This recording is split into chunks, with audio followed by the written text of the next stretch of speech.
L'efficacité du bunker, les dangers du sel pour l'homme, la protection des grottes de Lascaux, les risques réels de la pneumopathie, le piège du tout électronique et le mystère du requin. Vous allez voir et comprendre, c'est simple. Ces sujets font la une. Églantine Émeillé et Jérôme Bonaldi vous disent pourquoi dans un instant. Sur France 2, faites le plein de divertissement avec les magasins Spar.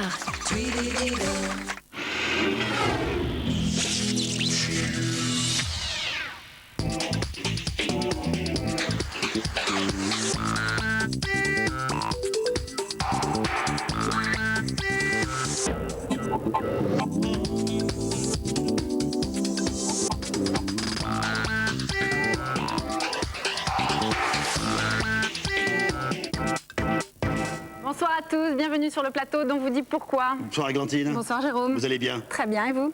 Oh, très bien. On vous dit pourquoi, vous connaissez le principe, c'est une émission d'actualité. L'actu mais vue sous un autre angle, un peu plus scientifique, vous allez voir, vous allez comprendre, c'est simple. Et pour commencer, je vous propose de regarder ça. Jérôme, est-ce que vous avez reconnu? Les vous dents de la approchez. mer. Voilà, c'est ça, faites attention, ça coupe, c'est très dangereux. C'est une mâchoire de requin-tigre. Un requin, on en a tous peur, eh bien on a peut-être tort, parce qu'il faut savoir que les requins, ça ne tue dans le monde que 3 personnes par an, c'est rien du tout. Alors que si vous voyez cette petite chose, une abeille, l'abeille, elle tue 1260 personnes par an dans le monde, c'est énorme. Alors le requin, on lui fait une bien sinistre réputation. Eh bien tout à l'heure, on vous dira pourquoi on a tort et surtout pourquoi il est en danger. Et en attendant, je vous propose de regarder eh bien d'autres sujets dont on va parler. L'électronique est de plus en plus présente dans nos voitures. Airbag, assistance au freinage, direction assistée, correcteur de trajectoire, tous ces systèmes ont été inventés pour améliorer notre sécurité. Mais quand l'électronique se détraque, nos voitures deviennent folles et parfois dangereuses. On vous dit pourquoi. Depuis plusieurs années, les Américains essaient de localiser les bunkers secrets de Saddam Hussein. Ce soir, on vous dit tout sur les bunkers. Comment peut-on y vivre et pendant combien de temps? Réponse des scientifiques avec des images incroyables sur les bunkers les plus étonnants du monde. Attention, danger, le sel dans l'alimentation tue 3 fois plus que les accidents de la route. Un phénomène qui s'aggrave avec nos nouveaux modes de vie, sandwich, pizza, plats cuisinés, c'est scientifique, on vous dit pourquoi trop de sel nuit à votre santé. Pour le premier sujet de On vous dit pourquoi numéro 9, nous nous sommes installés dans un abri anti-atomique. Imaginez, il y a quelques mètres de terre au-dessus de nous. Nous sommes dans un mini-bunker. Les Anglais d'ailleurs avaient cela pendant la dernière guerre. Le genre de bunker que vous pourriez vous construire au fond de votre jardin. Alors si jamais ça vous arrive et que vous devez rester dans un endroit comme celui-là pendant un mois ou deux, ce qu'on ne vous souhaite pas évidemment, quelques conseils très pratiques tirés de ce petit livret édité par le secrétariat général de la Défense nationale. Les objets qu'il faut emmener avec vous avant l'attaque. On commence par un poste de radio, évidemment à pile, ou mieux, puisque maintenant on a réinventé La dynamo. la dynamo. Pour écouter France Inter de Radio France sera la radio réquisitionnée par le gouvernement pour savoir ce qui se passe à l'extérieur. Et il faut penser aussi à emmener des sous-vêtements pour 14 jours minimum. 14 jours, c'est le temps nécessaire pour que la radioactivité en cas d'attaque atomique soit divisée par 1000. À ce moment-là, vous pourrez sortir dehors. Des cartes à jouer, des livres et un calendrier pour compter les jours. Ça, c'est important. Et une pioche ou une pelle en cas d'éboulement, il faut pouvoir sortir de l'abri. Et puis ça, alors ça paraît un peu bizarre, des rollers, parce que si vous sortez, lorsque vous sortirez, on ne sait pas très bien ce qu'il y aura dehors, il y aura peut-être plus du tout d'essence, plus du tout de mobilette, plus du tout de voiture, plus du tout de route. Ça, c'est pour se déplacer rapidement quand il ne reste plus rien à l'extérieur. Alors pourquoi est-ce qu'on vous parle de bunker? L'actualité, évidemment, comment ne pas penser à l'Irak et à Saddam Hussein. Les Américains se sont longtemps demandé, est-ce que Saddam Hussein peut vivre ou survivre longtemps dans un bunker? La réponse avec ce reportage de Vincent Châtelain. Des bunkers cachés dans la montagne, des bases secrètes au cœur de la roche, des avions qui surgissent de nulle part. Pendant des années, ces images ont inspiré Saddam Hussein, à tel point qu'il a demandé à des spécialistes allemands, suisses et scandinaves de lui construire plusieurs bunkers dans les sous-sols de Bagdad. Combien? On ne sait pas. Mais voici à quoi ressemble l'un d'entre eux, tout confort et ultra résistant. Il aurait pu accueillir 500 personnes. Pour savoir comment fonctionne un de ces abris et comment s'y organise la vie, direction la Suisse, le pays aux 270 000 abris anti-atomiques. Car depuis 1963, chaque immeuble et chaque maison doit avoir son propre bunker de protection, comme ici à Lanières, petit village dans les environs de Genève. Le problème, c'est que les habitations construites avant cette date n'ont pas d'abri privé. Résultat, pour accueillir la population en cas de nécessité, il faut des abris publics. Imaginez qu'ici, sous cette maternelle, il y en a un qui peut accueillir 1200 personnes. Cet escalier mène à l'entrée de l'abri construit à 6 mètres sous terre. On arrive à la porte blindée d'un poids d'environ 750 kg qui nous protège du feu, des explosions et des armes chimiques. Mais ce n'est pas tout. Pour rentrer, il y a un sas de sécurité ainsi qu'une deuxième porte blindée. Et enfin, la dernière étape avant de rentrer dans l'abri. Dans ce local, les gens qui auraient été contaminés par les armes chimiques prennent une bonne douche et rentrent dans l'abri. Un abri dont la superficie totale est de 1500 mètres carrés. Il a été construit pour accueillir la population en cas de guerre. Ici, on est dans la zone dortoir. C'est des compartiments de 48 places répartis sur 2 étages. En tout, 1280 personnes pourraient survivre pendant 14 jours. Des conditions de vie très difficiles. Alors c'est clair que la vie ne doit pas être facile à organiser dans un abri de 1200 personnes. C'est vrai que chaque pensionnaire devra se partager une couchette, chaque fois une couchette. On compte pour dimensionner l'abri 1 mètre carré par personne. Donc c'est clair que c'est très exigu. Pour nourrir autant de monde, il y a une cuisine tout équipée. Voilà la cuisine, c'est l'endroit stratégique de l'abri qui permet de faire à manger pour tous ces pensionnaires. Donc les cuisines, les gamelles. Alors ici on va stocker de la nourriture qui prend peu de place mais qui tient bien au corps. Donc on va surtout stocker des pâtes et des soupes. Et pour l'approvisionnement en eau, il y a un réservoir de 110 000 litres qui peut être alimenté soit par le réseau d'eau de la ville, soit par des camions-citernes. Enfin, les sanitaires sans douche, mais avec des toilettes un peu particulières. Alors ici, nous sommes dans le coin toilette-WC. C'est le coin où on s'isole dans l'abri. Les lavabos et les WC. Donc, c'est clair qu'une fois qu'on a fait nos affaires, on prend le sac. Et le sac, on le verse, on le stocke dans ce bidon. Une fois que ce bidon est plein, on l'évacue hors de l'abri. Hormis ces abris, ce qu'on ne sait pas, c'est qu'il y a aussi en Suisse un système de défense très étonnant. Imaginez des forteresses militaires dissimulées dans la montagne, c'est top secret. La Suisse est un pays neutre, mais derrière les montagnes, c'est un arsenal digne de films de James Bond. Des fortifications comme celle-ci, il y en a partout dans le paysage, dissimulées derrière les arbres et les rochers. Dans l'environnement, ici, caché dans le terrain, on a une centaine d'ouvrages. Les touristes ont 1000 fois pris des photos de ces paysages sans jamais soupçonner la présence de tels mystères. Et pourtant, au royaume du secret, toutes les vallées, tous les cols, toutes les routes sont sous le feu d'armes invisibles depuis l'extérieur. En temps de guerre, toutes ces montagnes s'ouvriraient en quelques minutes. Regardez bien ce gros rocher au milieu d'une clairière. En réalité, c'est la tourelle d'un canon de 155 mm. Impossible de le repérer, sa tourelle pivote sur 360 degrés et ses obus peuvent atteindre la France à 25 km de là. Des fusées, des armes secrètes surgissent de la terre au milieu des vaches. C'est la face cachée de la Suisse.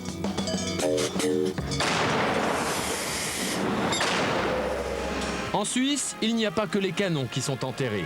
Les avions aussi sortent des montagnes et ils décollent sur les routes nationales au milieu des habitations. 40 avions sont cachés dans cette base secrète. Leurs équipages peuvent y vivre pendant plusieurs mois totalement coupés du monde extérieur. Une bombe atomique ne détruirait pas cette base secrète. Andrea Houter est pilote de ligne dans le civil et militaire 15 jours par an. Ici, en fait, on est dans un porte-avions souterrain. On n'a pas de mer, mais on a des montagnes et on a creusé à l'intérieur de ces montagnes les bases aériennes. Et ici, c'est l'entrée d'une de ces bases aériennes secrètes. Ça, c'est la tour de contrôle, une fenêtre cachée dans les feuillages. Tout cela a été construit dans les années 70 pour résister à l'armée soviétique. En Suisse, le secret fait partie du quotidien, c'est normal, comme d'arrêter les voitures pour laisser décoller les avions de chasse. Retour près de Genève, dans l'abri anti-atomique civil. Ici, pas de montagne pour protéger l'ouvrage comme dans les bases secrètes. Cet abri doit pouvoir accueillir des civils, il ne serait donc pas une cible prioritaire en cas de guerre. Rien à voir avec les bunkers militaires de Saddam Hussein qui sont prévus pour résister à l'impact de bombes très puissantes. Alors un abri comme celui-ci, non, il ne peut pas résister au même type d'impact que celui de Saddam Hussein, puisque je pense qu'il doit être enfoui à une certaine profondeur. Il a pensé à avoir un coup direct, donc il a prévu l'épaisseur suffisante pour parer à ces missiles. Alors qu'ici? Alors qu'ici, non. Un coup au but, détruire à l'abri. Donc on est protégé pour une explosion nucléaire à quelques centaines de mètres de cet abri. Le point fort de ce type d'abri, c'est en cas d'attaque chimique. La solution, un système de ventilation équipé de très gros filtres à air. Alors cette salle, c'est la centrale de ventilation. Ces filtres servent à filtrer l'air extérieur qui serait contaminé en cas d'attaque chimique. Des filtres qui traitent chacun 600 mètres cubes d'air à l'heure, un volume équivalent à une piscine de 25 mètres. Et les concepteurs de cet abri ont prévu le pire. En cas d'attaque nucléaire, les occupants du bunker seraient protégés des radiations grâce à un autre système de filtrage qui élimine les particules radioactives. Et s'il y avait une fissure dans un mur, l'air extérieur ne pourrait pas s'introduire dans l'abri car toutes les pièces sont sous pression. Ce sont les soupapes de surpression. C'est un élément essentiel de la vie dans l'abri. Ces soupapes servent à évacuer l'air intérieur de l'abri et surtout à empêcher l'air extérieur de rentrer dans l'abri pour ne pas que les gens soient contaminés. C'est un peu comme une soupape dans une cocotte minute. La Suisse a commencé à construire ses abris pendant la guerre froide. À la même époque, en Suède, on a vu les choses en grand. Le résultat, c'est une base souterraine unique au monde qui, vous allez le voir, a de quoi surprendre.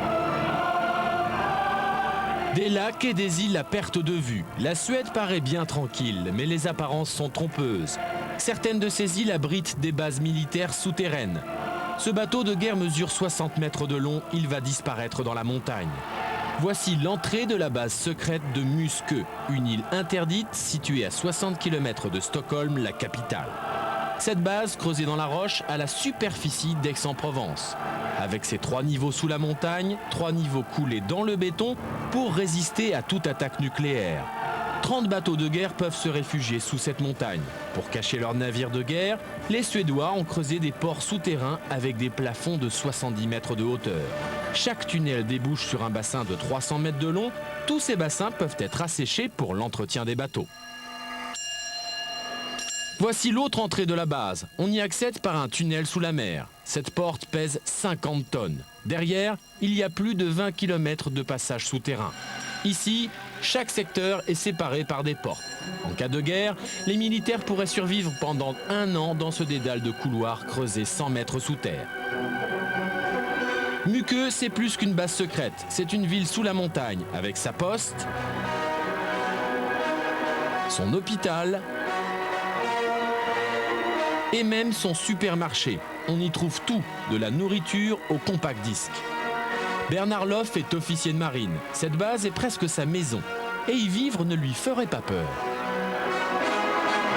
En cas de guerre nucléaire, ici, on ferme les portes et on peut vivre ici, dans cette petite ville, à peu près 2000 personnes, pendant longtemps. Car ici, tout est prévu. Dans cet entrepôt sont rangées les pièces détachées pour tous les types de bateaux de guerre de la marine suédoise. La base pourrait réparer les navires sans aucune aide extérieure. Derrière cette porte, un autre entrepôt. C'est un autre lieu sensible de la base. On y stocke l'armement et les tourelles des frégates, avec leurs canons prêts à servir. Cette base, creusée en 1968, en pleine guerre froide, paraît sortie d'un film de science-fiction. Pendant longtemps, son existence est restée inconnue, mais jamais elle n'a été coupée du monde.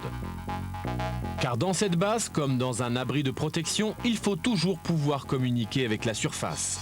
Dans les bunkers suisses, pour demander une aide extérieure, il faut utiliser un vieux système téléphonique électromécanique. Vieux mais efficace. Il résiste très bien aux perturbations magnétiques. Et s'il faut évacuer l'abri rapidement, il y a une sortie de secours dans chaque salle. Saddam Hussein a-t-il pu s'échapper de son abri? Y est-il mort? Nous ne le savons pas. Ce que nous savons, c'est qu'un abri est une solution provisoire et qu'il faut, un jour ou l'autre, pouvoir en sortir. Vincent Châtelain, dans notre reportage, on voit des abris atomiques en Suisse, en Suède. et l'Irak. Qu'est-ce qu'on sait des bunkers de Saddam Hussein? Alors ce que l'on sait des bunkers de Saddam Hussein, c'est qu'il a commencé à en faire construire au début des années 80. Donc en plus de 20 ans, il a eu le temps d'en construire plusieurs. Combien? On ne sait pas. On parle d'une demi-douzaine, dont certains seraient reliés entre eux par des tunnels souterrains avec des multiples sorties de secours dissimulées un petit peu partout. Mais comment ça se fait qu'on n'arrive pas à en savoir plus?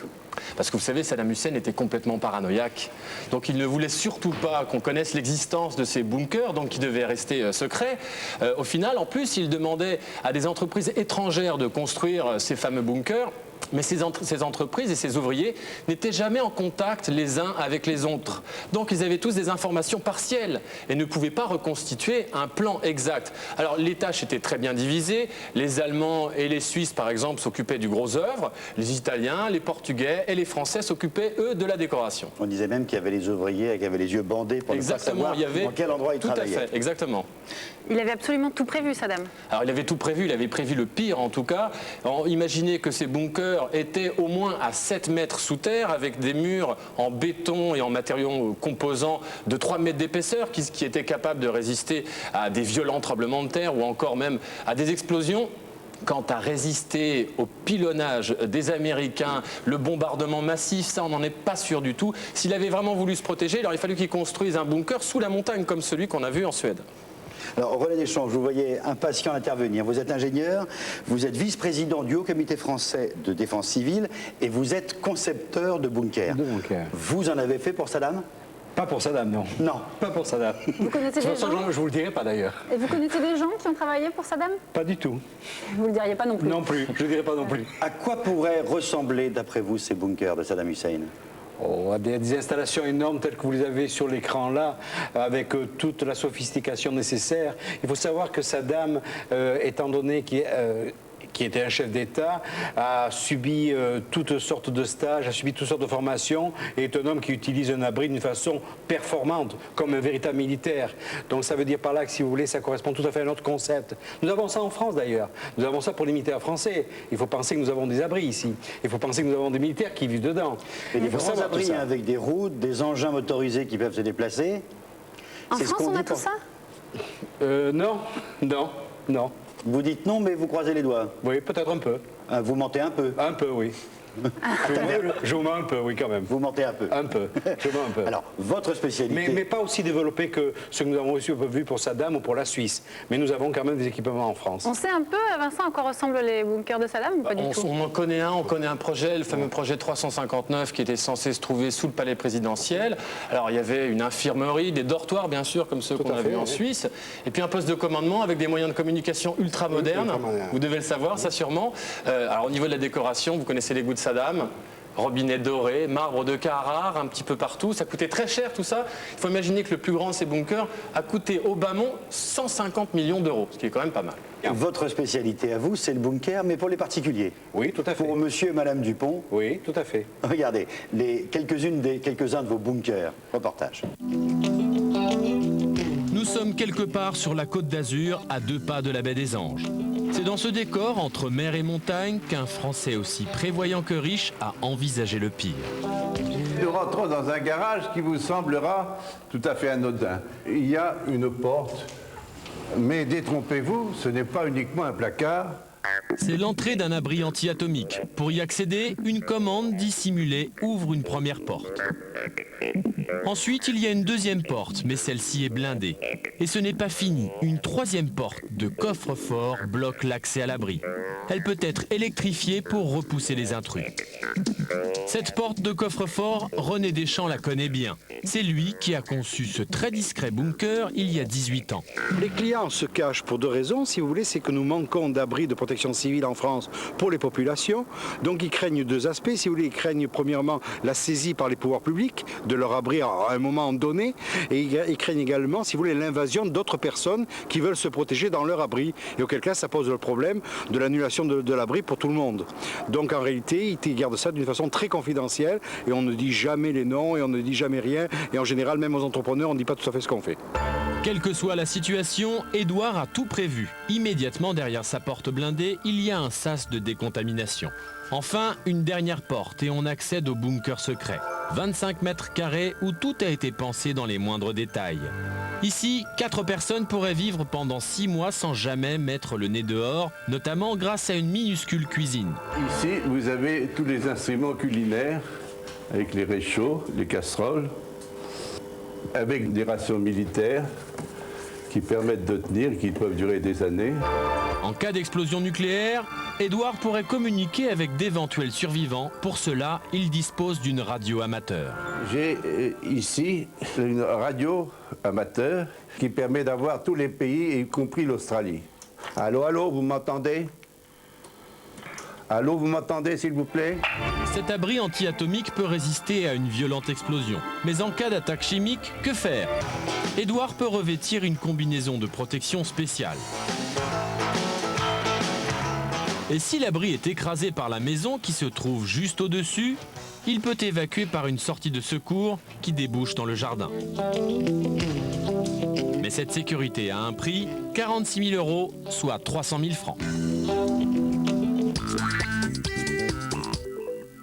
300 000 francs, c'est pas si cher que ça.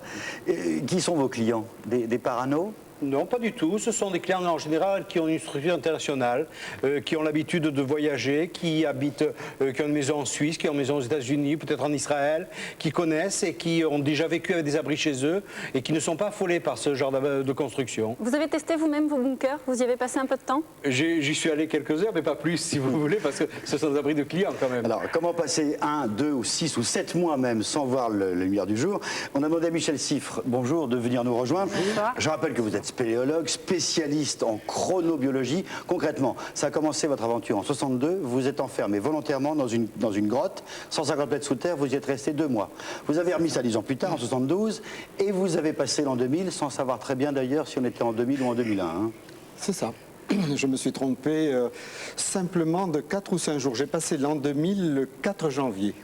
Ah, la première fois quand même, hein, en 62. La première fois, c'était plus dur. Vous êtes sorti de terre après 2 mois, vous pensiez qu'on était le 25 août, alors qu'on était le 17 septembre. Voilà, j'avais perdu 1 mois sur 2. J'avais cru vivre 1 mois alors que 2 s'étaient écoulés. C'est le fait de ne pas avoir d'heure et de ne pas avoir de repère du jour. Quand vous êtes sur un bateau, quand vous êtes à la surface de la Terre, même si vous n'avez pas de montre, pardon, eh bien, vous pouvez compter vos nuits. Ça suffit. Et donc, vous êtes toujours en phase avec le temps local. Mais dès qu'on est sous terre, dans une grotte, comme là, c'est la dernière expérience, eh bien, au contraire, ça change. Quand j'avais 33 ans au Texas, où je suis resté là 205 jours sous terre, mes journées se sont allongées à 28 heures. C'est-à-dire qu'il y avait 28 heures entre 2 réveils. Vous étiez plus âgé. Ça a une importance. Est-ce que les scientifiques expliquent ce décalage? On l'explique mal. Il y a certains de mes camarades que j'ai mis sous terre pendant de nombreux mois. Eh bien, oui, c'était comme ça. Il ne fallait pas être dans mes amis dans la décennie des 60 parce qu'on se retrouvait sous terre. Eh bien, certains avaient des journées de 48 heures. Il s'écoulait 48 heures entre 2 réveils, il restait éveillé 36 heures et il dormait simplement 12-14 heures. Alors, ça a eu un impact formidable, cette découverte, parce qu'on s'est demandé comment un individu peut avoir 36 heures de veille sans fatigue particulière, sans aucune drogue, de manière tout à fait normale. Alors, à ce moment-là, on a étudié le sommeil, on a étudié les rêves à l'intérieur du sommeil pour essayer de comprendre le mécanisme qui créait les journées de 48 heures. Oui. Alors, si nous devions demain matin, pour une raison triste hélas, nous enfermer dans un bunker pendant 3 semaines, 4 semaines, 2 mois, quels conseils auriez-vous à donner? Que faire pour ne pas s'ennuyer, pas s'engueuler, j'imagine? Pour ne pas devenir fou. Pour ne pas devenir fou. Je crois que aujourd'hui, c'est quelques semaines. Je ne pense pas qu'on ait à vivre des mois et des mois sous terre.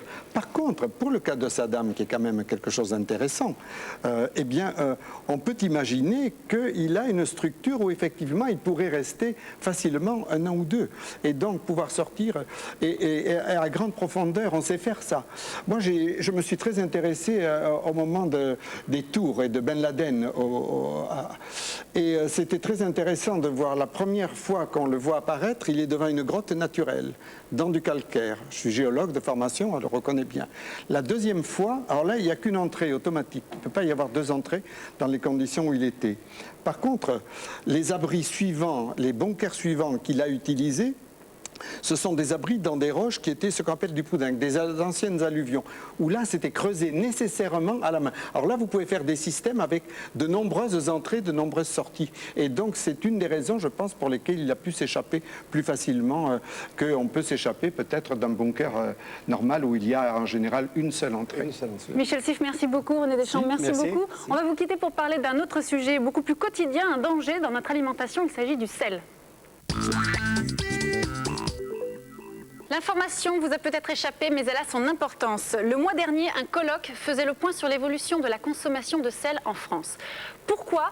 Parce que le sel peut être un poison mortel. Chaque année, 25 000 décès seraient dus à l'excès de l'alimentation en sel. C'est 4 fois plus que les tués de la route. On vous dit comment le sel agit sur notre organisme et pourquoi il tue. Attention, ce geste anodin peut tuer. 3 fois plus dangereux que les accidents de la route, l'excès de sel provoque la mort de 25 000 personnes chaque année en France. Le ministère de la Santé a tiré la sonnette d'alarme il y a 1 an, mais rien n'a changé. Les Français consomment toujours trop de sel, 10 grammes par jour par personne en moyenne, alors qu'il faudrait en manger 2 fois moins. Ceux qui consomment le plus de sel, ce sont les jeunes, car ils se soucient peu de leur alimentation. Quand je mange, je fais pas attention. Enfin, je pense pas à ce qu'il y a de bien ou ce qu'il n'y a pas bien à l'intérieur de mon sandwich. Mais où trouve-t-on ce sel? Pour nous répondre, Pierre Menneton, ce scientifique est le plus grand spécialiste du sel en France. Les 3/4 du sel que l'on mange proviennent des aliments déjà préparés. Sandwich, pizza, hamburger, en 8 ans, la consommation de ces produits a augmenté de 80%. En tête de liste, les sandwichs. Donc voilà un exemple, par exemple un sandwich comme celui-ci que contient à peu près, à cause du pain qui est présent ici, pain blanc, vous voyez, du fromage et de la charcuterie, minimum 4 grammes de sel. 4 grammes de sel, c'est presque les recommandations journalières de l'Organisation mondiale de la santé qui sont de 5 grammes actuellement. Un sandwich, c'est donc 4 grammes de sel. Autre fléau, les pizzas et les hamburgers qui contiennent plus de 2 grammes de sel. Sans parler de la traditionnelle baguette. Là aussi, avec le pain, il y a un danger, car c'est l'aliment qui nous apporte le plus de sel. Donc ici, vous voyez, alors, autre problème, le problème du pain, qui est le principal pourvoyeur de sel dans l'alimentation, avec plus de 30% de l'apport journalier. Une baguette comme celle-ci contient plus de 4 grammes de sel. Enfin, parmi les produits les plus salés, il y a bien sûr le fromage et la charcuterie. Mais parfois, il y a du sel là où l'on ne pense pas en trouver. C'est le sel caché. Alors vous voyez, donc du sel en plus, il y en a partout. Donc par exemple ici, même dans des produits sucrés, comme des pâtisseries, vous allez trouver donc du sel. Et cela pour une raison particulière, c'est que le sel fait ressortir les saveurs sucrées et diminue les saveurs amères. Et donc c'est la raison pour laquelle on trouve du sel même dans des produits sucrés comme les pâtisseries ou même dans le chocolat par exemple. Le sel est donc partout dans les aliments préparés, difficile d'y échapper. Claude Tranchant a fait les frais d'une consommation excessive de sel. Il y a 5 ans, cet homme est victime d'un infarctus. Aujourd'hui, Claude se porte bien, mais il consulte régulièrement un cardiologue. Alors si le sel est dangereux, doit-on pour autant s'en passer ? Le sel est indispensable à l'organisme. Il sert de mécanisme de transport d'un grand nombre d'éléments dans le corps. Donc il est indispensable à la vie. Mais en excès, comme il impose la présence d'eau, eh bien, il va entraîner une augmentation des volumes, une augmentation des pressions. Alors pourquoi le sel provoque de l'hypertension? Après être passé par les intestins, le sel que l'on mange se dissout dans le sang. Quand il y a trop de sel, il faut boire de l'eau pour l'évacuer de l'organisme. Mais quand on boit, l'eau se mélange au sang qui circule dans les artères, ce qui augmente le volume de liquide, donc la pression. C'est cette hypertension qui va, en plusieurs années, favoriser le dépôt des graisses sur les parois des artères.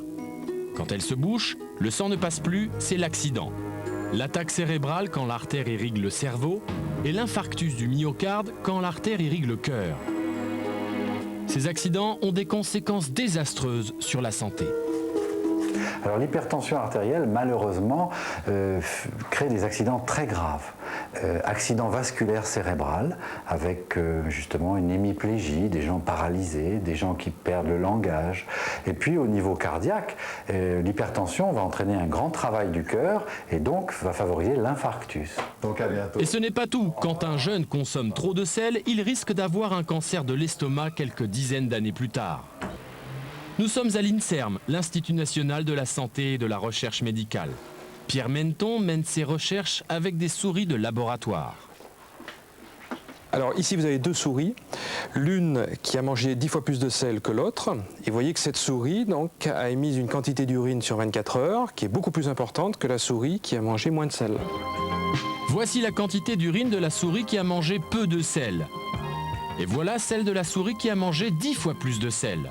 Résultat, plus on mange de sel, plus on boit et plus on augmente la pression dans les artères. On retrouve exactement le même phénomène chez l'être humain.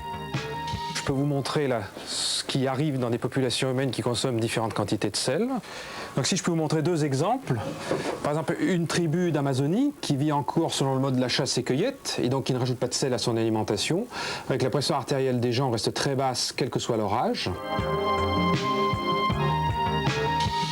A l'inverse, vous voyez qu'une population, par exemple, comme la population belge, qui consomme 20 fois plus de sel, vous voyez que la pression artérielle des gens augmente en fonction de l'âge.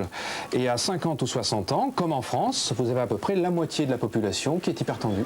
Soit 7 millions de personnes. L'objectif, c'est donc de baisser la consommation de sel pour passer de 10 grammes par jour à 5 grammes par jour, moitié moins. Ce n'est pas forcément aussi difficile que ça.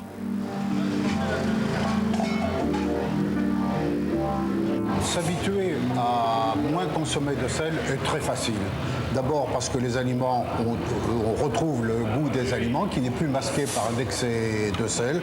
Et puis c'est une habitude qui vient très facilement, très rapidement. Je ne saurais dire si ça vient en quelques jours ou en quelques semaines, mais franchement, c'est pas une contrainte. Pas une contrainte, mais concrètement, que doit-on manger pour diminuer sa consommation de sel? Alors il y a des moyens de lutter contre l'excès de sel. Alors c'est de consommer beaucoup de fruits qui sont très riches en potassium, qui permet de lutter contre les effets nocifs de l'excès de sel. Ou bien alors également des légumes qui sont également très riches en potassium. Et de manière plus générale, en fait, il faut privilégier tous les aliments frais, viande, poisson, plutôt que les aliments préparés. On le voit bien, pour ne pas trop consommer de sel en France, il vaut mieux cuisiner soi-même des produits frais. C'est important car manger moins de sel sauve des vies. Pour preuve, la Finlande, où la consommation de sel a diminué de 30% en 30 ans, pendant cette période, le nombre de maladies cardiovasculaires a chuté de moitié. Un exemple à méditer. Voilà, je crois qu'on a tout dit sur le sel. N'oubliez pas, donc c'est à consommer avec modération. Mais il y a un autre problème dans notre alimentation, c'est le sucre. Le sucre, si on en consomme trop, ça peut rendre obèse et ça peut vous donner le cancer. Regardez ici, dans ma main, il y a 11 morceaux de sucre. 11 morceaux de sucre, c'est ce qu'une femme de 55 kilos, c'est-à-dire moi, devrait consommer au maximum dans sa journée. Et regardez ce qu'on est capable de consommer dans une journée. C'est le matin, on décide de prendre un bol de céréales au chocolat, c'est déjà 15 morceaux de sucre. Vous ajoutez un verre de jus d'orange industriel, c'est 4 morceaux de sucre supplémentaires. Une tartine avec de la confiture c'est du sucre, le pain aussi c'est du sucre, c'est 3 morceaux de sucre supplémentaires. Il est 11 h, j'ai un petit creux, j'ai envie d'une barre chocolatée. Cette barre chocolatée, c'est 8 morceaux de sucre. Au déjeuner, je suis au bureau, je n'ai pas beaucoup de temps, je décide de me faire un hamburger et une boisson gazeuse. Le hamburger, c'est du sucre, il y a du ketchup, il y a du pain, c'est 3 morceaux de sucre. La boisson gazeuse, elle en contient 7, c'est énorme. Et pour finir à 4 h, un petit peu de chocolat pour se remonter le moral de cette journée, 2 morceaux de sucre. En tout, dans la journée, j'ai consommé 42 morceaux de sucre. C'est-à-dire que tout ça, c'est trop, c'est largement trop. Je ne devrais garder que ça, 11 morceaux de sucre. Un chiffre pour vous convaincre. Un morceau de sucre en trop par jour, c'est au bout de 10 ans, 7 kilos de plus dans votre organisme. Alors il faut tout de suite faire la différence entre les bons et les mauvais sucres, les sucres rapides et les sucres lents. C'est pour ça qu'on vous a demandé de venir. Pour y voir un peu plus clair, Jean-Marie Bourg, vous êtes membre de l'Académie de médecine, directeur de recherche à l'INSERM, vous dites l'organisme a besoin de sucre. Mais c'est l'évidence. Il a besoin aussi de sel et comme pour tout, c'est la dose qui fait le poison. Il en faut un peu, mais pas trop. Alors concernant le sucre, en fait, les choses ne sont pas tout à fait simples dans la mesure où on parle de sucre en général, sachant que c'est toujours la même petite molécule qui s'appelle le glucose qui va travailler dans notre organisme, mais vous pouvez la trouver soit dans le morceau de sucre que tout à l'heure nous avons vu rejeter avec un maximum de violence, ça me fait prendre quand même 10 kilos. Soit dans le pain. Et dans le pain, par exemple. Et dans le pain, là, c'est quasiment indispensable, notamment pour notre cerveau. Alors ça sert à quoi exactement pour le cerveau? C'est toute l'énergie de notre cerveau. Revenons un instant au début de la journée avec le petit déjeuner. Juste à travers cet exemple, 40%, mettons la moitié, du morceau de pain que vous avez consommé pendant la matinée ne sert uniquement qu'à faire fonctionner votre cerveau.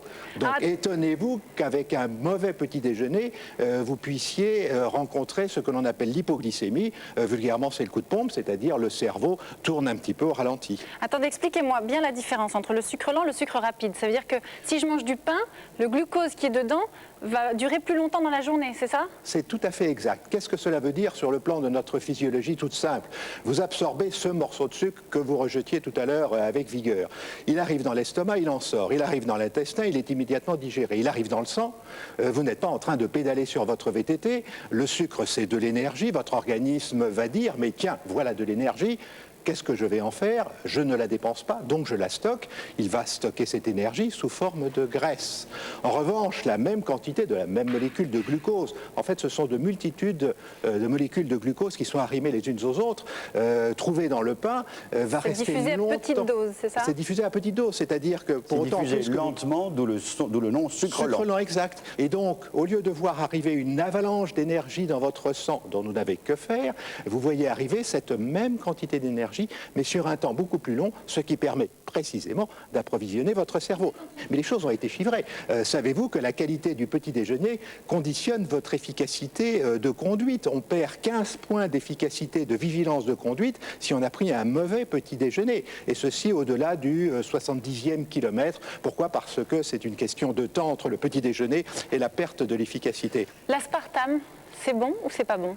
L'aspartame, c'est... le faux sucre. Exactement, c'est un faux sucre.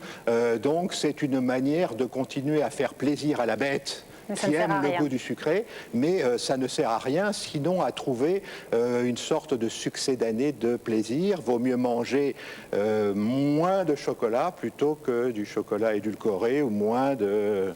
Jean-Marie Bourg, merci. Alors dans un instant, on va parler de tout à fait autre chose, d'électronique et de voiture, avec un nouveau type d'accident de la route dû aux ordinateurs qui sont de plus en plus implantés dans nos véhicules. Hier encore, pour réparer les voitures, les garagistes avaient essentiellement besoin de ce genre d'outils. Aujourd'hui, ils en ont toujours besoin, plus ça. Un ordinateur branché directement sur le cerveau électronique de la voiture. Il y a de plus en plus d'informatique dans nos véhicules. Avec ça, je peux regarder et vérifier si l'injection d'essence va bien, l'ABS, c'est les freins automatiques, l'airbag, l'antidémarrage, la boîte automatique, l'embrayage, la direction assistée. De l'informatique et donc obligatoirement des bugs ou des pannes de plus en plus graves ou de plus en plus inexpliquées. On a tous connu quelqu'un qui avait par exemple été d'un seul coup coincé par le siège électrique de sa voiture, ou bien le tableau de bord qui devient comme un sapin de Noël et ça clignote de partout. Plus grave, évidemment, l'antipatinage qui ne marche pas ou les roues qui se bloquent. Il y a de plus en plus de pannes, elles sont de plus en plus fréquentes et de plus en plus inquiétantes. Reportage. Aujourd'hui, une voiture, ce n'est plus seulement un volant, des roues et un moteur. C'est un bijou d'électronique qui est censé nous garantir confort et sécurité. Les sièges sont devenus électriques et chauffants. La température est gérée par la climatisation et nous sommes guidés par des ordinateurs de bord. Question sécurité, la voiture freine, mais les roues ne se bloquent plus grâce à l'ABS. On ne dérape plus dans les virages avec l'ESP. Et les airbags limitent nos blessures. Le point commun de tous ces équipements, c'est qu'ils sont gérés électroniquement. Le problème, c'est que parfois ça ne marche pas. Et là, les risques sont énormes.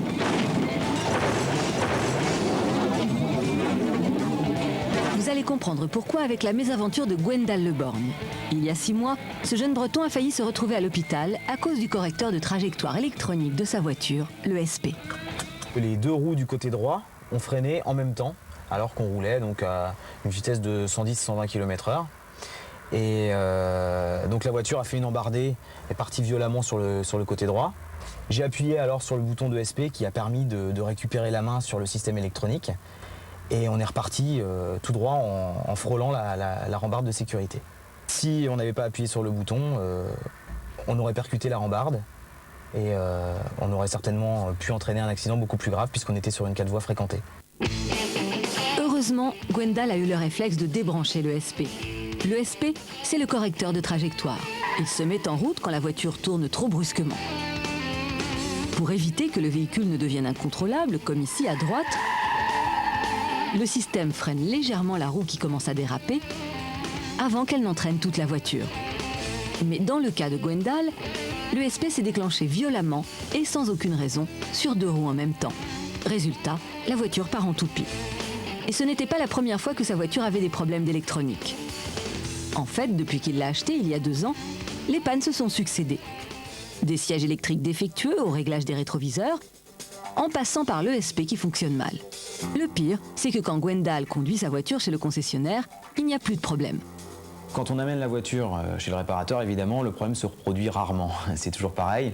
Les problèmes sporadiques, ça se produit au bout d'une semaine de fonctionnement, au bout de 10 heures de fonctionnement, au bout de 2 heures de fonctionnement, ça dépend. Et des fois, ça ne va pas se produire pendant 1 mois ou des choses comme ça. Donc à chaque fois qu'elle a été amenée, évidemment, le concessionnaire et les réparateurs ont toujours eu du mal à trouver l'origine puisque le problème était déjà souvent loin derrière et ne s'est pas reproduit en leur présence. Des caprices comme ceux de la voiture de Gwendal, cela arrive sur beaucoup de modèles. On les appelle les pannes sporadiques ou fugitives. Pour comprendre d'où elles viennent, nous nous sommes adressés à un spécialiste. Bernard Tourette est expert en automobile. Des cas comme celui de Gwendal, il en traite plusieurs par an. D'après lui, le principal responsable de ces folies informatiques, c'est un système mis en place depuis quelques années, le multiplexage. Le multiplexage, c'est au lieu d'avoir plein de fils, on n'en a plus qu'un.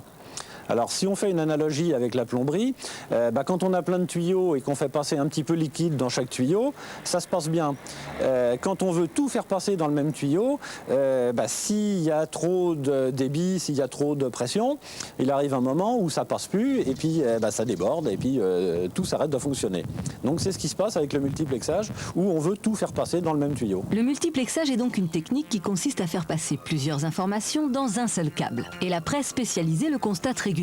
Parfois, ça ne marche pas. Dans certains cas, le multiplexage gère en même temps les essuie-glaces, les freins, mais aussi le moteur. Un logiciel décide alors quelles sont les informations prioritaires selon les situations. Le problème survient quand il y a trop d'informations d'un seul coup ou quand une situation n'est pas prévue. Le logiciel n'arrive plus à gérer. Il va mettre en panne une ou plusieurs fonctions de la voiture, mais temporairement seulement. Voilà pourquoi quand la voiture arrive chez le réparateur, la panne a disparu. C'est sans doute ce qui est arrivé dernièrement à un client de Bernard Tourette. Alors cette voiture, elle s'arrête toute seule en roulant. Le moteur se coupe par moment et la voiture donc s'arrête. Toutes les commandes ne sont plus assistées, on perd l'assistance de toutes les commandes puisqu'on coupe le contact. Et sans direction ni freinage assisté, la voiture est très difficile à maîtriser. Ces cas de coupure moteur ne sont malheureusement pas rares. Ils sont dus au problème de multiplexage, mais aussi à un phénomène bien plus surprenant, la compatibilité électromagnétique. En permanence, nos voitures sont menacées par les ondes invisibles. Des téléphones portables aux lignes à haute tension, en passant par les phares et les tours de contrôle des aéroports, les ondes électromagnétiques sont partout. Et elles sont dangereuses pour l'électronique. Explication à l'UTAC, l'Union technique de l'automobile. Cette salle est une chambre de compatibilité électromagnétique. Une chambre parfaitement isolée où ces 3 antennes bombardent d'ondes tout type de véhicules. Et les spécialistes qui travaillent ici connaissent bien les méfaits des ondes électromagnétiques. Eh bien, cette onde électromagnétique donc, va produire des courants qui vont circuler sur ces électroniques du système, des courants qui vont être considérés comme des informations, en fait, et les calculateurs qui sont derrière peuvent éventuellement donc ne pas comprendre ces informations et présenter des dysfonctionnements. Les ondes électromagnétiques peuvent donc fausser les informations qui circulent dans les circuits électroniques jusqu'à la panne. Pour l'éviter, une norme européenne oblige les constructeurs automobiles à protéger leurs circuits. Tous les modèles doivent être homologués ici, à l'UTAC, avant leur sortie sur le marché. Le problème, c'est que parfois les ondes émises sont tellement fortes que la norme européenne ne suffit pas. Je crois que c'était du côté des émetteurs de radio Senlis qui doit se trouver en Bretagne, si je me souviens bien. Il y a effectivement des possesseurs de certaines autos qui, en passant assez près de ces émetteurs, se sont retrouvés en panne de voiture, en panne d'allumage et d'injection, parce qu'il y avait eu sur une fréquence une émission extrêmement forte qui avait totalement perturbé le système. C'est clair, il ne faut pas le nier, il y a des soucis.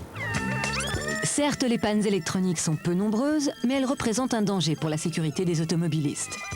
Problème, d'après la plupart des spécialistes que nous avons interrogés, la situation ne va pas s'améliorer de sitôt. Il y a de plus en plus d'électronique dans nos voitures, des systèmes de plus en plus compliqués et pas toujours très bien maîtrisés.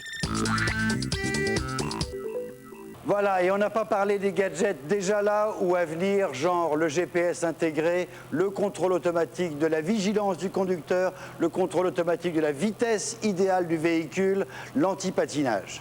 Et il y a des gadgets formidables. Regardez, sur ma nouvelle voiture, c'est une voiture américaine, j'ai ce qui s'appelle la vision haute. Ça veut dire que tout ce qui est sur mon tableau de bord, eh bien, je l'ai maintenant sur mon pare-brise devant moi. Je n'ai plus besoin de baisser les yeux, moi je le vois. Et ce qui est formidable, c'est que même de jour, je le verrai. Alors regardez, j'ai ici les indications sur le compteur et un petit bouton ici qui va me permettre de voir différents paramètres. Regardez, si j'accélère, hop, on le voit sur le pare-brise. Et avec ce petit bouton, j'avais le niveau de l'essence, j'ai le niveau de l'huile. J'appuie encore une fois, j'ai le niveau de l'eau et je reviens sur le niveau de l'essence. Je peux comme ça voir les clignotants quand je les mets à gauche ou à droite. Ça me permet de ne plus baisser les yeux, c'est une sécurité totale. C'était jusqu'ici réservé aux pilotes de Mirage 4, aux avions de chasse. Exactement. Il y a même un autre système comme ça sur d'autres voitures américaines. C'est une vision infrarouge. Même de nuit, si un animal passe devant moi, eh bien, je le verrai sur mon pare-brise en infrarouge. Allez, je vous emmène directement du 21e siècle à la préhistoire, dans le Périgord. Si vous y avez été, vous avez visité Lascaux et vous savez que la grotte préhistorique que vous avez visitée est une fausse, une copie. La vraie, découverte en 40, a été fermée en 63 parce qu'avec les touristes sont arrivés la pollution, l'humidité, les champignons qui commençaient à dégrader sérieusement les peintures de la préhistoire. Du coup, la vraie a été fermée pendant 40 ans, ouverte uniquement aux scientifiques. Et bien malgré cela, on vient de découvrir qu'elle était de nouveau attaquée par les champignons. Qui est responsable? Polémique, peu d'importance. Ce qui est sûr, c'est que la grotte de Lascaux, patrimoine de l'humanité, est de nouveau un chef-d'œuvre en péril. Reportage. La grotte de Lascaux est sans doute la plus connue au monde, avec les magnifiques peintures qui ornent ses parois. Des œuvres d'art de plus de 17 000 ans. Elles émerveillent la terre entière et pourtant, elles sont menacées. Cela fait 2 ans qu'un minuscule ennemi tente d'envahir la grotte. Cet ennemi, le voici. Il se nomme Fusarium et c'est un champignon. Le champignon qu'on trouve dans la grotte de Lascaux, c'est une espèce qui s'appelle Fusarium solani et qui est un champignon de la terre, des sols, qu'on trouve dans toutes les terres végétales et qui, par ailleurs, provoque des maladies aux plantes et donne la fusariose. Pourquoi le fusarium est-il une menace pour Lascaux? Parce qu'il prolifère rapidement et envahit certaines de ses peintures millénaires. Pour éviter la catastrophe, un comité scientifique a été créé en juillet 2002. Sa mission, détruire l'envahisseur et empêcher les futures attaques. Ses membres, les plus grands spécialistes de plusieurs disciplines. À leur tête, cet homme, Marc Gauthier, ancien inspecteur général de l'archéologie. Sur le terrain, un archéologue, Jean-Michel Geneste, conservateur de Lascaux. Enfin, côté laboratoire, 2 femmes chargées de fabriquer les produits miracles indispensables à la réussite de la mission. Isabelle Palot-Frossard, directrice du LRMH, le laboratoire de recherche des monuments historiques, et Geneviève Orial, patronne du service microbiologique du LRMH.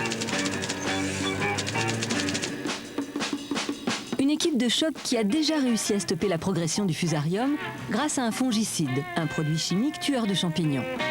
Problème, en appliquant le fongicide, les scientifiques ont découvert que l'envahisseur n'était pas seul. En laboratoire, on s'est rendu compte qu'il y avait un couple un peu infernal, bactéries-champignons, puisqu'il y avait une bactérie des sols qui venait en fait dégrader le produit fongicide suffisamment pour qu'il ne soit plus aussi efficace qu'au départ. Cette bactérie est une pseudomonas. Elle dévore le fongicide, l'arme utilisée pour lutter contre le fusarium. Qu'à cela ne tienne, les microbiologistes ont créé un antibiotique qui paralyse la bactérie. Mais tout n'est pas réglé. Certes, le champignon ne s'étend plus, mais il est toujours présent dans la grotte. Les produits chimiques le détruisent en surface, mais pas au cœur de la roche. C'est le défi qu'essaient de relever les microbiologistes de ce laboratoire. Un défi qui n'est pas gagné. Aujourd'hui, la grotte de Lascaux a perdu l'équilibre qui lui a permis de résister pendant plus de 15 000 ans. Pour comprendre pourquoi, il faut se rendre à Lascaux et revenir à l'époque de la découverte de la grotte en 1940. Nous sommes à l'entrée de la grotte de Lascaux, en Dordogne, la grotte qui a été découverte en 1940, puis ouverte au public et fermée définitivement à ce public en 1963. Les ennuis de Lascaux ne datent pas d'hier. C'est pour cela qu'elle est fermée au public depuis 1963. Dès la fin des années 40, la grotte est profondément modifiée pour accueillir les touristes. L'entrée est creusée et la climatisation est installée. Et à partir de 1948, Lascaux va accueillir jusqu'à plus de 1000 personnes par jour, et cela pendant 15 ans. Ce sont ces deux phénomènes, la modification de la grotte et l'afflux de visiteurs, qui vont transformer le site pour toujours. Il s'est avéré que la grotte était à la fois colonisée par des micro-organismes, des algues qui étaient introduites par les visiteurs et qui se développaient parce que les températures n'étaient plus les températures habituelles d'une grotte.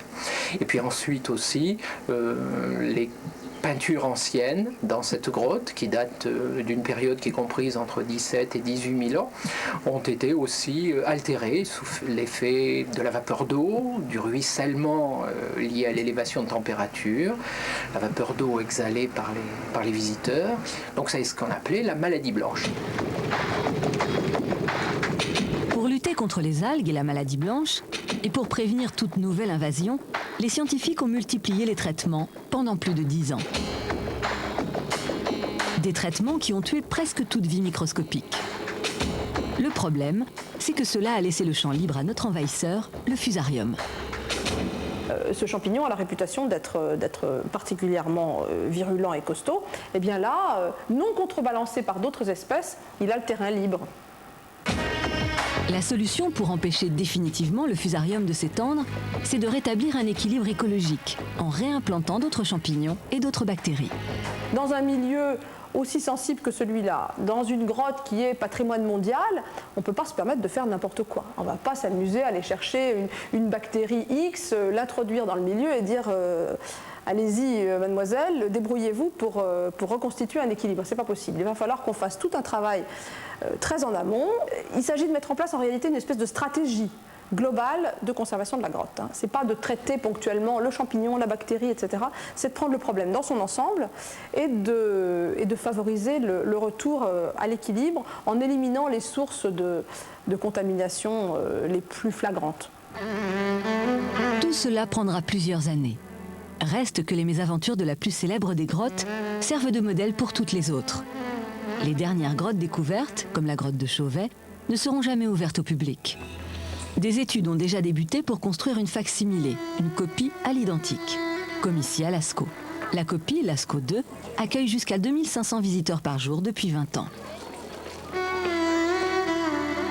C'est la seule solution pour sauver la grotte authentique et accueillir les touristes. La leçon de Lascaux, c'est que si nous voulons transmettre aux générations futures des grottes ornées aussi exceptionnelles que celle-ci, il ne faut pas en faire des lieux de visite publique. C'est un paradoxe que l'on ne peut s'éviter. Si on veut conserver les œuvres d'art de la préhistoire pour nos enfants, nous devons nous contenter des copies. Mais rassurez-vous, en admirant ces images de Lascaux 2, même dans ce facsimilé, l'émotion est au rendez-vous. Voilà, oublions la polémique sur la prolifération des champignons dans la grotte authentique et revenons aux peintures rupestres. Jean Courtin, bonsoir, vous êtes préhistorien, ancien directeur de recherche au CNRS.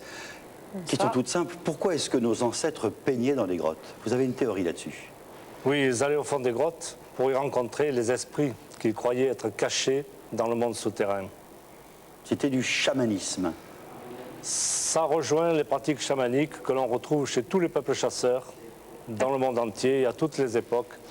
Et dans ces traditions, le monde souterrain joue un très grand rôle. C'est là que se cachent les esprits qu'il faut se concilier pour résoudre les problèmes du quotidien. Comment vous avez pu savoir ça? C'est en étudiant les peuples primitifs d'aujourd'hui? C'est grâce aux études de nos collègues ethnologues, essentiellement, qui ont étudié et étudient encore les derniers peuples chasseurs. Il n'y en a plus beaucoup. Les aborigènes d'Australie, les Bushmen du Kalahari ou certaines tribus amérindiennes au début du siècle. Donc ces peintures, c'est pas de l'art, enfin c'est de l'art, mais c'est de l'art, c'est du spirituel, ce sont des icônes, c'est des esprits. C'est de l'art, bien sûr. L'homme de Cro-Magnon est le premier qui a inventé l'art. Dans toutes les traditions des peuples chasseurs, l'art n'est jamais gratuit. C'est toujours un art pour obtenir quelque chose, pour se concilier les esprits. Est-ce que vous sauriez, vous, retailler ces silex-là? Eh bien oui, une partie. Les bifaces, les miens ne sont pas aussi parfaits. Mais beaucoup de préhistoriens se sont mis justement à l'expérimentation, à tailler des silex, à fabriquer des propulseurs. Là alors aussi. justement, vous sauriez faire du propulseur, venez avec moi. On va partir à la chasse. Venez avec moi, non mais n'ayez pas peur. Je suis devenu quasiment un spécialiste du propulseur. Non, regardez. Je ne suis pas un spécialiste. Alors vous me dites si je me trompe. C'est un javelot. Le propulseur est la première machine imaginée par l'homme. Voilà, l'idée elle est, L'idée elle est de s'en servir de levier pour lancer avec plus de force et plus de précision le javelot qui va tuer l'animal. D'abord, je lance comme ceci, et ensuite je donne un mouvement de poignet pour accélérer le mouvement. Alors attention, vous voyez le bison là-bas? Je crois qu'on va avoir à dîner ce soir, ne bougez pas. C'est un peu raté. Ce soir, on mangera du poulet. Mais c'est une force extraordinaire. Mais, vous voyez, et c'est une invention géniale. La même arme est utilisée encore en Afrique du Sud.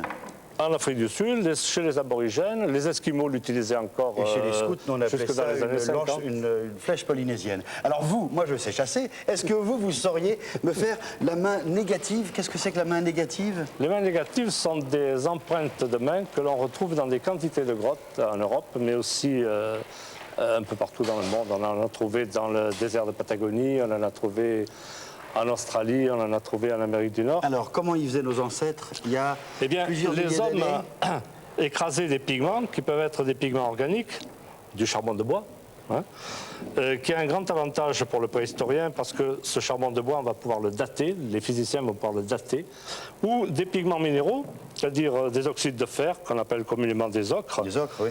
qui, écrasés, vont donner de la poudre rouge. Et on va prendre cette poudre dans la bouche. Il faisait comme ça, c'est extraordinaire. Un peu lourd. Ne parlez pas à la bouche pleine. Il mélangeait dans la bouche.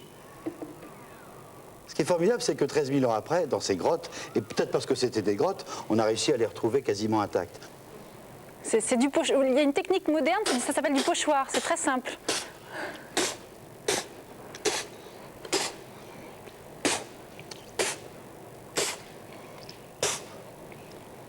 Ça, c'est la main négative. C'est la main négative. C'est-à-dire que c'est pas l'empreinte de la main, c'est l'empreinte de la main en creux. Ce procédé du krashi, qui n'est pas très réussi, je reconnais, a été observé chez les aborigènes d'Australie.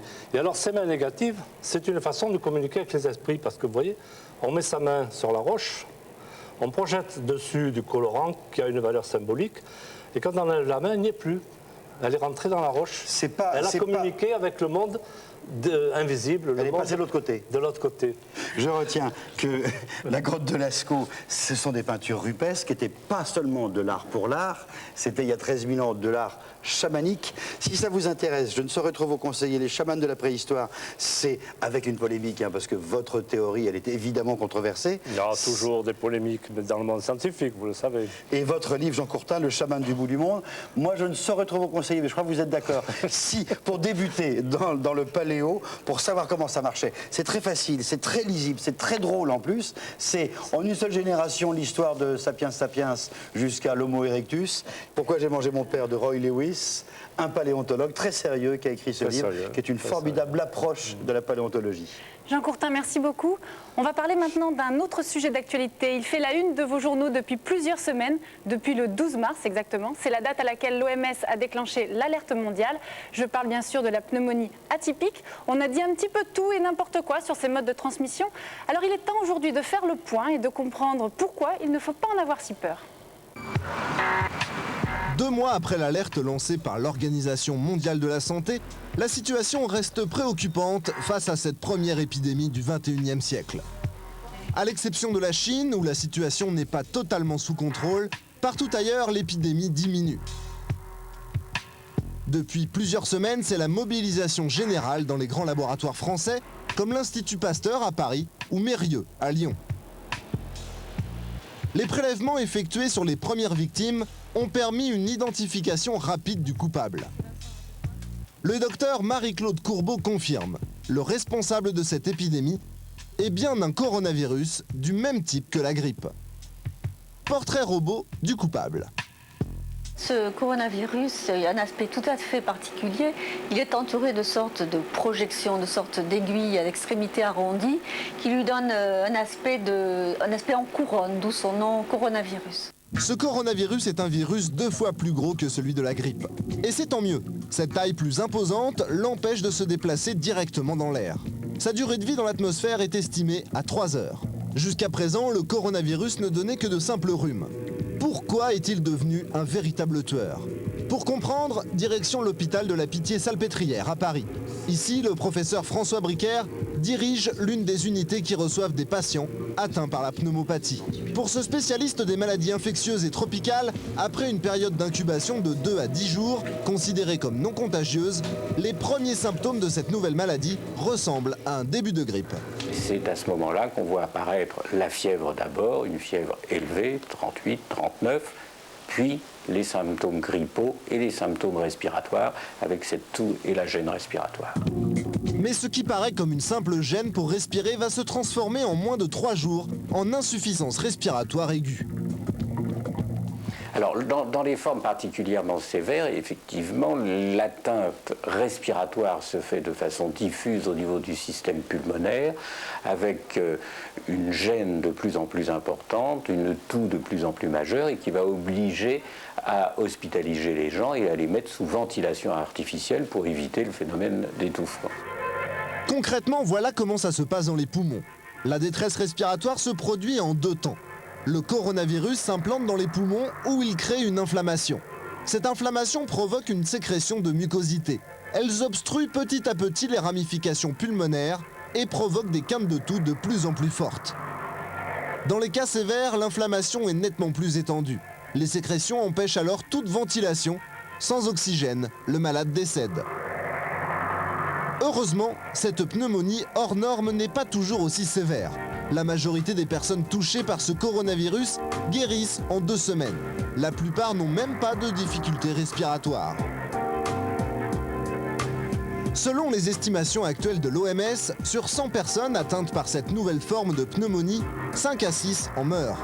C'est déjà énorme, mais cela reste nettement plus faible que le nombre de victimes du sida, du paludisme ou de la terrible fièvre Ebola en Afrique centrale, mortelle à 80%.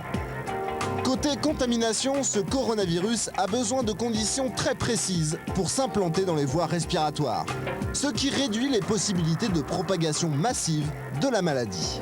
Alors en fait, il semble qu'il s'agisse d'un virus très contagieux, mais à la différence de la grippe, il a besoin pour contaminer l'entourage d'être véhiculé par des gouttelettes de salive ou des produits biologiques en général. Ce sont en fait les fines particules des postillons envoyés par le malade quand il éternue qui vont infecter d'autres personnes par les voies respiratoires, c'est-à-dire la bouche et le nez. Il faut donc un contact très proche avec un malade pour être atteint par ce coronavirus. Et c'est la grande différence par rapport à un virus très volatile comme celui de la grippe. Il y a des raisons qui permettent d'être un peu optimiste, et en particulier le fait que ce virus qui se transmet par voie respiratoire nécessite un contact proche pour se transmettre. Cette obligation de proximité est un facteur important dans le ralentissement de la propagation de l'épidémie. Une évolution épidémique qui est quand même différente et inférieure à ce que pourrait donner une grippe qui, elle, s'étendrait de façon beaucoup plus importante, beaucoup plus rapide et avec également une mortalité élevée. Mais ce n'est pas tout. Les conditions climatiques peuvent devenir le pire ennemi du virus. Avec l'arrivée de l'été et le franchissement du cap des 30 degrés, la durée de vie du virus dans l'atmosphère devrait devenir très courte. À l'OMS, une autre découverte contribue à faire oublier les prédictions les plus pessimistes. Virginie Masseret, infectiologue et spécialiste du sida pour les enfants, a analysé la propagation de cette épidémie chez les moins de 18 ans. Ses conclusions réservent d'excellentes surprises, jugez plutôt. Dans la faible proportion d'enfants malades, la maladie a été plutôt légère et il n'y a pas eu de décès chez des enfants atteints de ce virus. En clair, cette pneumonie atypique peut se transformer en bonne grosse maladie infantile. Ça ressemble un peu à ce qu'on connaît des maladies d'enfance, par exemple, de la varicelle ou de la rougeole, qui chez les enfants ont un décours moins sévère que chez des adultes. Pour détecter plus rapidement cette nouvelle maladie, plus virulente chez les adultes que chez les enfants, les chercheurs de l'Institut Pasteur ont mis à disposition de plusieurs hôpitaux un test de détection du virus. Objectif, gagner un temps précieux pour éviter de possibles contagions. Pour en finir avec la psychose autour de la pneumonie atypique, voici 5 informations à garder en tête pour rester vigilant sans paniquer. Premièrement, le virus se transmet uniquement par les postillons qu'envoie le malade en éternuant et il est nettement moins contagieux que la grippe. Sa durée de vie à l'air libre est estimée à 2 ou 3 heures. Elle devrait diminuer avec l'arrivée des fortes chaleurs d'été. La mise à disposition d'un test de dépistage va permettre de gagner du temps en matière de prévention et d'hospitalisation. La pneumopathie n'est pas aussi sévère pour les enfants que pour les adultes. Et enfin, cette nouvelle maladie n'est mortelle que dans 5 à 6% des cas. Maintenant, vous pouvez souffler et respirer plus tranquillement. Voilà, on va donc pouvoir respirer. Et pour nous sûr ? Oui, vous pouvez. Je peux enlever... Eh bien, c'est notre invité qui va nous le confirmer, Dr Gwenaëlle Rodier, bonsoir. Alors, vous êtes directeur du département de surveillance et de réponse aux maladies transmissibles de l'OMS et vous coordonnez en ce moment l'action anti-SRAS à l'échelle mondiale. Alors aujourd'hui, on a plus de 6500 cas de pneumopathie atypique et près de 400 morts, mais on est quand même très, très loin d'une épidémie comme la grippe espagnole qui avait fait des millions de morts. Donc vous êtes d'accord avec le fait qu'on ne panique plus ? Ah bah, tout à fait. Je dirais de toute façon, je ne suis pas malade, donc vous pouvez enlever vos masques sans problème. Oui, mais elle est-elle malade? Je suis peut-être malade. Je ne sais pas. Ça dépend où vous avez voyagé récemment, et en particulier si vous avez été en contact avec des malades, si vous êtes infirmière, médecin, pourquoi pas. Il ne faut pas paniquer, mais il faut rester vigilant. Il faut rester vigilant. Le problème de fond, c'est que aujourd'hui, avec les transports qui existent, on peut très facilement se retrouver face à face, nez à nez, c'est le cas de le dire, avec des gens qui, par exemple, ont traîné, entre guillemets, dans un hôpital où on sait qu'il y a des malades et éventuellement deviennent malades eux-mêmes et vous contaminent. Mais c'est une hypothèse qui se produit réellement très peu comparé aux populations auxquelles on a affaire, que ce soit ici en France ou ailleurs. C'est 1 sur 1 million aujourd'hui dans la plupart des pays. Alors c'est encore utile d'avoir des masques chez soi ? Alors, je crois que vous n'avez pas forcément de moustiquaire chez vous ou de casque, j'en sais rien. Le masque, c'est pareil. S'il y a le risque, si vous êtes infirmière, que vous soignez, ou médecin, que vous soignez des malades, il vous faut vous équiper, bien sûr. Mais si ce n'est pas le cas, il n'y a pas de raison de vous équiper. Il y a un tas d'autres risques auxquels on a affaire et il faut les mettre en perspective. Alors, une autorité médicale, il y a moins d'un mois, disait quelqu'un malade prend l'ascenseur, appuie sur le bouton du 2e étage, vous arrivez après, vous appuyez sur le même bouton, vous attraperez la maladie. Vrai ou faux ? Alors, en théorie, pourquoi pas? C'est-à-dire qu'en théorie, on peut montrer que le virus peut se maintenir dans les crachats, et encore plus longtemps dans les selles, par exemple, et là, ça joue peut-être un rôle marginal. En touchant le même objet que quelqu'un qui est contaminé, je peux être contaminé moi-même. Alors, il faut imaginer des choses. Il faut imaginer que la personne est passée il n'y a pas longtemps, qu'elle a craché, par exemple, sur le bouton d'ascenseur, que vous touchez le bouton d'ascenseur, que vous portez le doigt à l'œil, et on peut imaginer. Mais imaginez, rappelez-vous les débuts du sida.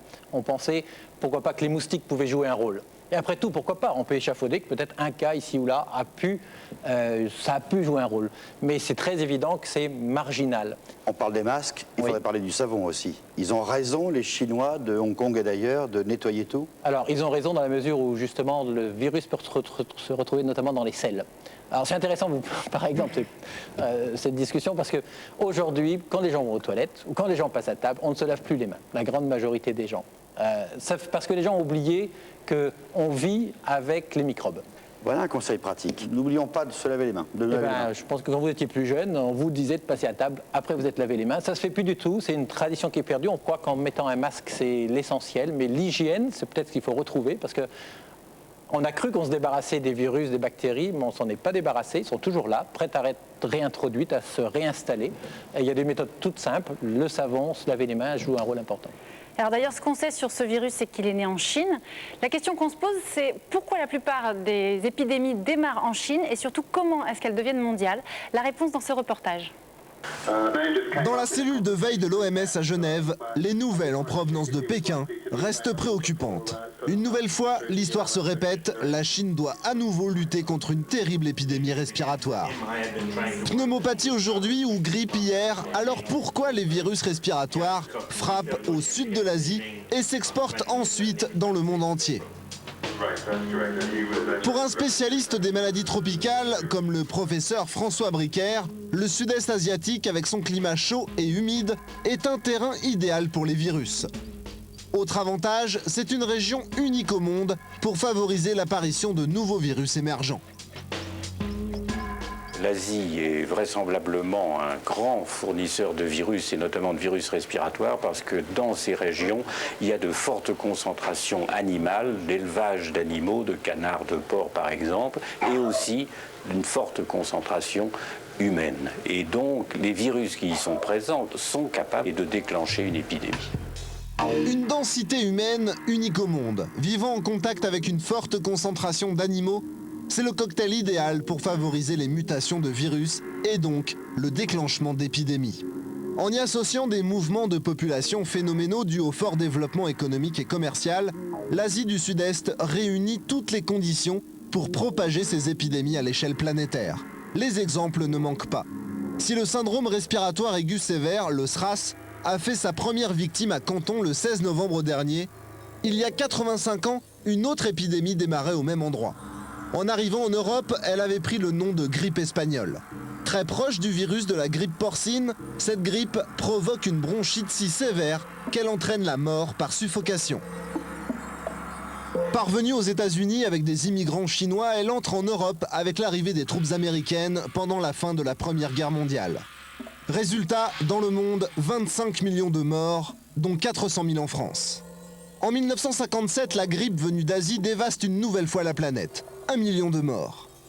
En 1968, la grippe de Hong Kong touche à nouveau l'Occident et fait plus d'1 million de victimes, dont 17 000 en France. En 1997, c'est encore Hong Kong qui tremble avec la grippe du poulet. Par mesure préventive, 1 million de poulets sont éliminés pour éviter toute transmission du virus d'origine animale à l'homme. Pour des infectiologues comme Virginie Massoret, véritable profiler de virus, la traque continue pour savoir où, quand et comment les virus entrent en contact avec d'autres virus, bactéries ou protéines. Dans le cas de la pneumopathie, la piste animale ne fait aucun doute. Un virus passe de l'animal à l'homme, mais en général ne survit pas chez l'homme et n'est pas capable d'être transmis à un autre homme à partir du premier homme infecté. C'est ce qu'on observe quand même pour d'autres virus. Mais avec ce coronavirus de la pneumopathie atypique, cette logique n'a pas été respectée. Des éléments de l'enquête épidémiologique permettent de mieux comprendre ce qui s'est passé. Flashback sur la mutation d'un coronavirus. Un virus qui est déjà adapté à l'homme depuis longtemps, comme un métapneumovirus par exemple, peut donner à un coronavirus le matériel génétique lui permettant d'infecter des cellules humaines alors qu'auparavant il n'en était pas capable. Et c'est ce qui a permis au virus de se répandre et de survivre de manière assez aisée chez l'être humain. En clair, voici comment la mutation qui a permis au virus de se répandre s'est produite. À gauche, un coronavirus anodin d'origine animale. À droite, un métapneumovirus toléré par le corps humain. Lors de leur rencontre, le virus humain puise au passage un nouveau matériel génétique dans le virus d'origine animale. Avec cet apport, le métapneumovirus toléré par le corps humain mute. Il peut alors fabriquer des protéines permettant de résister aux défenses immunitaires humaines. Ce nouveau type de virus peut alors facilement infecter les cellules pulmonaires. Cette infection à l'origine de l'épidémie se serait déclenchée chez un cuisinier de la région de Canton en octobre dernier. Si le scénario épidémiologique des premiers instants de cette épidémie de pneumopathie commence à s'éclaircir, il subsiste encore beaucoup d'inconnus. Quelle origine animale pour le virus? Quel est le type des protéines? En attendant les conclusions de cette enquête qui devrait aboutir sur la mise au point d'une thérapie ou d'un vaccin, il faut continuer à prendre un maximum de précautions.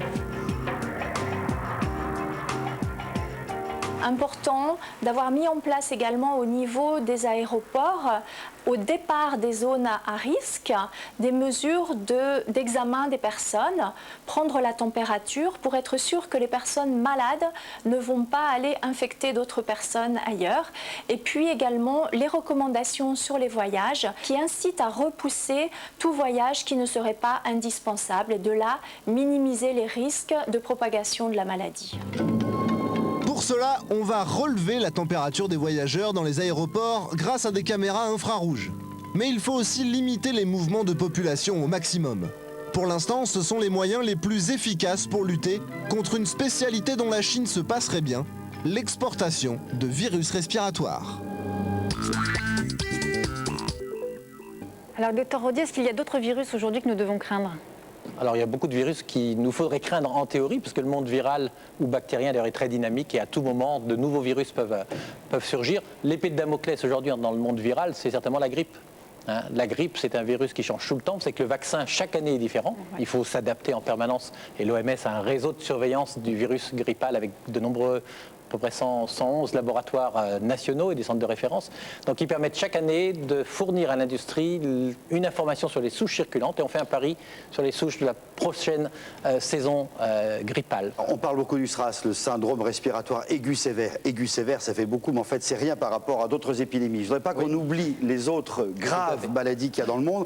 On va commencer par la tuberculose. Regardez la carte des pays dans le monde qui sont touchés. On la croyait éradiquée, en particulier chez nous, avec le BCG. Elle revient, la tuberculose. Elle fait 2 millions de morts chaque année dans le monde. Il y a la malaria, 1 million de morts. Elle se diffuse, elle, essentiellement par un moustique. Voilà pourquoi on la trouve dans les régions tropicales ou subtropicales. Et là aussi, on sait que pour la malaria, la quinine, très souvent, médicament très connu, suffit de moins en moins. Il y a la dengue, c'est une sorte de paludisme du XXe siècle. La dengue, là aussi, c'est un moustique. Il y a 50 millions de personnes touchées chaque année. Il y a une forme de dengue qui est une dengue hémorragique, qui est mortelle. Il y a la fièvre jaune, qu'on n'a toujours pas éradiquée. 200 000 cas, 200 000 personnes infectées chaque année. Il y en a 30 000 cas qui sont mortels. Le choléra, maladie typique de la précarité et de la pauvreté. Les chiffres sont faux en plus sur le choléra, on le sait, parce que les pays ne le répertorient pas. Ils ont peur que ça ait une influence néfaste sur les échanges commerciaux ou sur le tourisme. On n'a pas mis les cartes des autres grandes maladies qui sont évidemment le sida, qui touche toute l'Afrique en premier lieu, et les hépatites, il y en a au moins 3 qui sont relativement embêtantes et dont la propagation évidemment est mondiale. Mais docteur, comment ça se fait qu'aujourd'hui, avec les progrès de la médecine, on n'arrive pas à enrayer ces maladies, qu'il y en a même qui reviennent, comme la tuberculose en France par exemple, on n'imaginait pas que ça allait revenir. La médecine a fait d'énormes progrès. On a d'ailleurs, jusqu'à fin des années 70, pensé que c'était terminé les maladies infectieuses. On avait des vaccins qui marchaient très bien, on avait des antibiotiques après l'arrivée avec la Seconde Guerre mondiale qui était très efficace. On a pu faire d'énormes progrès avec des programmes d'éradication, d'élimination et un allongement en pratique de la durée de vie. Il n'y a pas de nouvelles classes d'antibiotiques depuis 10 ans qui ont été développées. Ce que l'on a fait aujourd'hui, c'est surtout qu'on affine ce qui existe et le développement d'un antibiotique, le développement d'un vaccin coûte de plus en plus cher. Docteur Gonel-Rodier, merci beaucoup. Il est temps de passer à un autre sujet. On va parler des requins. Figurez-vous qu'ils sont d'actualité, ils disparaissent et ça n'est pas forcément une bonne nouvelle. Les Dents de la Mer, vous vous souvenez, après avoir vu ce film, vous avez sans doute fait comme moi d'horribles cauchemars au sujet du grand requin blanc. Eh bien, sachez qu'une étude récente vient de montrer que depuis 15 ans, sa population a diminué de près de 80% dans l'Atlantique. Et il n'est pas le seul requin à disparaître ainsi. Le requin tigre, le requin marteau, la plupart des espèces ont vu leur population diminuer de moitié. Vous vous réjouissez sans doute? Eh bien, vous avez tort et on vous dit pourquoi. Cet animal qui hante vos cauchemars est en voie de disparition. Mâchoire projetée hors de sa gueule, en une bouchée, le grand requin blanc arrache 60 kg de viande, soit le poids d'une femme.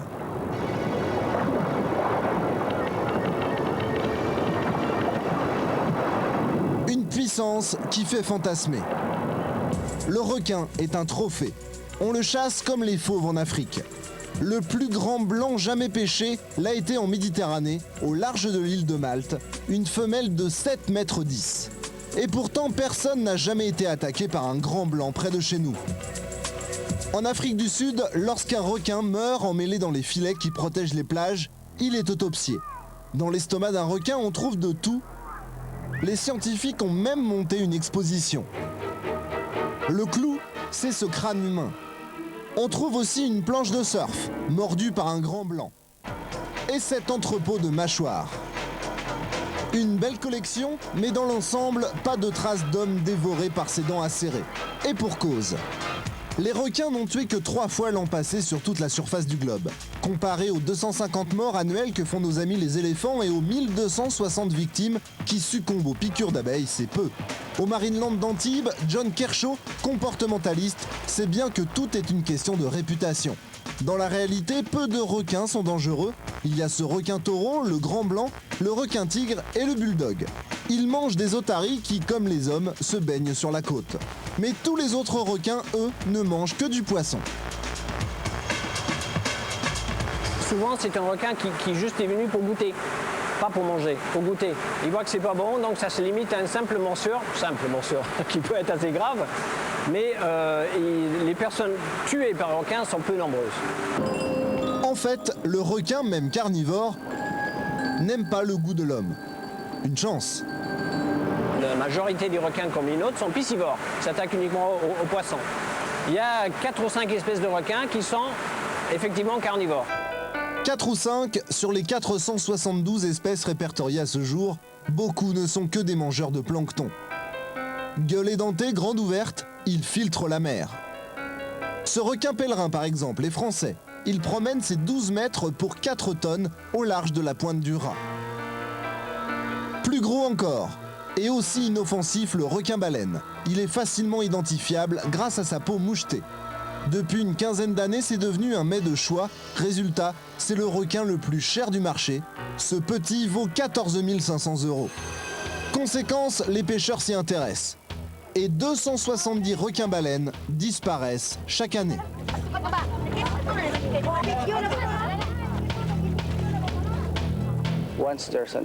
Lorsqu'il y a un marché international, cela conduit toujours les populations locales, les pêcheurs, à les chasser, même si c'est interdit de chasser le requin-baleine aux Philippines. Également en cause dans la disparition des requins, la consommation des ailerons. 100 millions d'animaux perdent ainsi leurs nageoires chaque année. Elles sont envoyées à Hong Kong, capitale mondiale du marché du requin. Ici, on trouve de tout. Le foie de requin riche en vitamine A, l'huile de requin pour cosmétiques, les cartilages abusivement vendus comme médicaments miracles contre le cancer et les fameux ailerons. Dans les restaurants de la ville, un bol de soupe aux ailerons coûte jusqu'à 90 €. Pour Glen Sant, de tels prix menacent les populations de squales. Notre principale inquiétude, c'est que la biologie du requin ne permet pas une grosse exploitation, comme celle pratiquée actuellement. Le nombre de prises est vraiment énorme et peut réellement menacer la population de ces requins. Et pour couronner le tout, les requins sont, comme tous les grands animaux marins, victimes des filets des pêcheurs. Nous sommes au large des îles Kouril. L'association de défense de l'environnement Greenpeace et les inspecteurs des pêches russes viennent de découvrir un filet abandonné depuis 5 jours. À l'intérieur, des requins, mais aussi des dauphins, des orques et des otaries. Et lorsque les filets alourdis ne cassent pas comme ici, les pêcheurs rejettent à la mer ces prises non désirées. Parfois après avoir découpé les fameux ailerons. Mais aujourd'hui, ce que dénonce Greenpeace, c'est la pêche pirate. Voici les militants de l'association qui confisquent une palangre. Une palangre, c'est une ligne de 150 km de long. Au bout des hameçons, des thons pêchés illégalement, hors quota, mais aussi des marlins et des requins. Impossible de savoir combien de requins sont ainsi sacrifiés. Par contre, pour le thon, on le sait. En Atlantique Nord, 1 thon sur 4 proviendrait de ce trafic. Il est urgent de réagir. Le problème qu'il a, cet animal, c'est qu'il a une sale réputation. Il n'a pas une très bonne réputation. Essayez de lancer une campagne de protection pour des rats. Vous n'allez pas avoir beaucoup d'adhérents. Le problème, c'est que le requin, il a une très mauvaise réputation. Le requin est essentiel parce qu'il est au sommet de la pyramide alimentaire. C'est ce que l'on appelle un super prédateur. C'est lui qui mange les autres prédateurs. Si le nombre des requins diminue, les autres prédateurs vont pulluler et anéantir leurs ressources alimentaires. C'est-à-dire les poissons que nous aussi, nous consommons. Et ce n'est pas tout. Le requin est très utile parce qu'à part le fait qu'il est un maillon très important dans la chaîne alimentaire, cet animal nettoie la mer. Cet animal est un opportuniste qui prendra tout ce qui est affaibli, tout ce qui est malade, tout ce qui est mal formé. Donc en quelque sorte, il nettoie. Ce sont des éboueurs de la mer. Nettoyeur de la mer, mais aussi source d'inspiration infinie. Sa peau, par exemple, fait l'objet de recherches depuis plus de 15 ans. Composée de petites écailles pointues, elle a la particularité d'améliorer la glisse dans l'eau ou dans l'air. Un film autocollant imitant ces rainures a ainsi été conçu pour recouvrir les avions. Il permet d'économiser des millions d'euros en fuel. Seul inconvénient, et non des moindres, il faut régulièrement le nettoyer. Et lorsque l'on doit réviser l'avion, il faut le décoller et le recoller. C'est donc sur les bateaux qu'il a été testé. Dennis Conner a ainsi remporté la Coupe de l'America avec ce film apposé sur sa coque. En ce moment, c'est sur des éoliennes hollandaises que l'on évalue ses effets. Alors, lorsque l'on sait que 25% des espèces de requins viennent tout juste d'être découvertes, il serait temps de ranger nos peurs au placard et de sauver ce seigneur de la mer. Voilà, il faut donc lutter pour sauver le requin. Vincent Châtelain nous a rejoint. Alors vous qui vous êtes posé la question, est-ce que nous, en France, on est directement responsable de la disparition du requin? Oui, on est directement responsable puisque nous sommes les plus grands consommateurs de requins en Europe. Nous? Oui, nous, les Français, avec les Espagnols. 24 000 tonnes de requins par an, c'est ce que l'on mange. Mais je ne mange jamais de requins, moi. Peut-être pas vous, mais il y a des personnes qui en mangent. Ça représente 3% de la pêche nationale. Alors, ce qu'il faut savoir, c'est qu'il n'y a pas de législation en la matière. N'importe quel restaurateur peut mettre du requin sur sa carte, sauf pour les requins blancs qui, eux, sont protégés. Mais on peut quand même acheter des requins blancs au marché de Rungis, puisque la loi est contournée. Vous pouvez, pourquoi pas, un jour, manger du requin blanc. Le requin blanc au marché noir. Qu'est-ce qu'on mange dans le requin? Alors dans le requin, on mange tout presque. On mange la chair, bien sûr, mais on mange aussi les ailerons de requin, qui est ici, comme ces ailerons. On mange le cartilage qui se trouve à l'intérieur. C'est les Asiatiques qui en sont particulièrement friands. Pourquoi? Parce que ceci représente la force du requin. Ça symbolise la puissance du requin. On imagine que quand on va en manger, on va récupérer, on va emmagasiner toute cette force. Certains lui attribuent même des vertus aphrodisiaques, ce qui est complètement faux. Évidemment, magique. Tout à fait. Mieux vaut éviter de manger des ailerons de requin parce que de toute façon, comme on l'a vu dans le reportage, on les tue essentiellement pour ça. Et c'est quoi tous ces objets que vous nous avez rapportés? Tous ces objets, ça c'est une canne qui est très flexible, regardez, vous voyez. Mais cette canne, c'est la colonne vertébrale d'un requin. On peut même en trouver dans les cosmétiques. Oui. Pourquoi? Parce qu'il y a ici de l'huile de foie de requin. Dans l'huile de foie de requin, il y a ce que l'on appelle du squalène. C'est hydratant? Et exactement, c'est hydratant. On le retrouve dans le sébum de la peau qui est normalement sécrété par l'être humain. Donc quand on se lave un petit peu trop, on perd ce sébum. Pour le retrouver, on se sert du squalène qui se trouve ici dans ces crèmes à hauteur de 10%. On n'a pas inventé un squalène d'origine synthétique? Non, on n'a pas molécule encore... de synthèse? Non, on n'a pas encore trouvé un squalène de synthèse. En revanche, on a trouvé un squalène végétal qui est le squalène qui est issu de l'huile d'olive. Donc aujourd'hui, à la place du squalène animal, on préfère utiliser du squalène végétal. Le problème, c'est que ici, sur ces cosmétiques, il y a écrit squalène, mais on ne sait pas d'où il vient. Il faudrait faire un petit effort pour préciser un petit peu sur les étiquettes d'où vient ce fameux squalène. Bernard Ciré, bonsoir. Vous êtes un spécialiste du requin, c'est pour ça que vous êtes ici. Vous êtes océanographe, biologiste, spécialiste dans l'étude scientifique des poissons à l'Institut de recherche pour le développement. Alors vous avez sillonné les mers du monde entier. Alors, si le requin est une espèce en voie de disparition, on ne peut pas faire un peu d'élevage, de réserve, on peut pas le... Alors il faut un petit peu moduler parce que tous les requins ne sont pas en voie de disparition. Il y a 3 grands groupes écologiques de requins. Il y a les requins du large. Alors ceux-là, ils souffrent beaucoup parce qu'ils sont, disons, pêchés accessoirement ou ciblés par la pêche industrielle. Il y a les requins côtiers qui, eux, sont aussi exploités, mais qui résistent mieux à l'exploitation, parce que dans ces espèces côtières, on a pas mal de requins ovipares qui résistent mieux. Donc. Et alors, le 3e groupe, ce sont les requins de profondeur. Alors, ce sont des stocks presque vierges. On les a mis en exploitation au début des années 90, et là, l'exploitation en plein développement. Et déjà au bout de 10 ans, on voit des signes d'essoufflement parce que les stocks profonds, ils étaient vierges en 90, ils sont déjà en déclin. C'est vrai qu'une goutte de sang, il la sent tout de suite, il a un très bon odorat, si on peut parler d'odorat sous l'eau. Ils ont bien sûr, on peut parler, ils ont un excellent odorat. Si vous mettez une goutte de sang, si vous faites l'expérience, vous mettez une goutte de sang dans une piscine olympique, le requin ne va pas la trouver. En revanche, si vous mettez une goutte de sang toutes les 30 secondes au même endroit, vous allez créer une sorte de gradient, donc une source. Et quand vous allez vous éloigner de la source, la concentration va diminuer et le requin, lui, à très longue distance, va être capable de remonter sur cette source. Alors, vous avez édité Les requins des côtes françaises. Oui. On risque d'avoir les dents de la mer, nos vacances cet été au large de la Bretagne? Non, je ne crois pas. Mais bon, j'ai édité ce petit livre pour montrer que tous les requins ne sont pas dans les eaux chaudes, que sur nos côtes, on a une 50aine d'espèces, depuis la côte jusqu'aux grandes profondeurs. Et nous avons aussi également sur nos côtes des requins dangereux comme le requin blanc. Mais des carnivores qui vont boulotter nos enfants, qui se baignent au bord de la mer cet été? Il ne faut pas exagérer. Le dernier record de requins blancs en Atlantique, enfin, au large de La Rochelle, c'est en 1973. Et en Méditerranée, c'est devant 7 en 1991. Mais les requins mangeurs d'hommes? Du requin blanc, bien sûr. Et je risque de rencontrer ça, par exemple, au bord de la Méditerranée? Ça fait peur, ça. Celui-ci, non. C'est quoi, ça? Ça, c'est un requin féroce. Féroce? Oui. L'une des 470 espèces de requins. Voilà. Et les dents que vous avez amenées à votre Alors ici, j'ai amené 2 dents. Ici, c'est une dent de requin blanc actuel. Donc c'est un spécimen d'à peu près 4 à 5 mètres de long. Et ici, vous avez une dent fossile d'un requin fossile qu'on appelle le Carcharodon mégalodon. Il faut imaginer un requin blanc de 15 mètres de long. Ils ont beaucoup perdu de nos jours. C'est rien par rapport à ce que c'était avant. Le vieux requin était...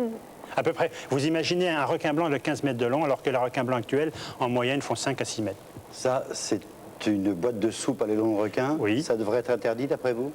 Alors, c'est la raison principale de la disparition des requins, effectivement, c'est le marché des ailerons de requin. Parce que ce qui est scandaleux, c'est qu'on est en train de mettre en péril une ressource, je dirais, pour le plaisir d'une population de nantis. Parce que c'est plus cher que le caviar, ce n'est pas fait pour nourrir des gens. Je me disais aussi que je n'en avais jamais mangé. Ça a bon goût? Non. Bernard Serret, merci. Si vous voulez en savoir plus sur la faune et la flore de nos océans, il y a 2 endroits à ne pas manquer. Le premier, c'est le centre Océanopolis de Brest, où les scientifiques vous raconteront l'histoire passionnante des océans. À travers 3 pavillons consacrés aux milieux polaires, tropicaux et tempérés, vous pourrez y découvrir poissons de toutes sortes, manchots, phoques et j'en passe. Et puis vous pouvez aussi aller voir le Centre national de la mer Nausicaa à Boulogne-sur-Mer, où là vous vous immergerez dans les fonds marins à la découverte d'araignées de 3,70 m d'envergure. Il y a des méduses, des animaux marins de toutes les mers de notre globe. Et grâce à ces aquariums géants, eh bien, vous découvrirez la faune qui vit à 3000 mètres de profondeur. Voilà, c'est la fin de cette émission. On vous remercie de l'avoir suivi et puis on se retrouve le mois prochain eh bien, pour une nouvelle revue scientifique de l'actualité. Bonsoir. Bonsoir Jérôme. Merci à tous. Merci Bernard Serret. Au revoir.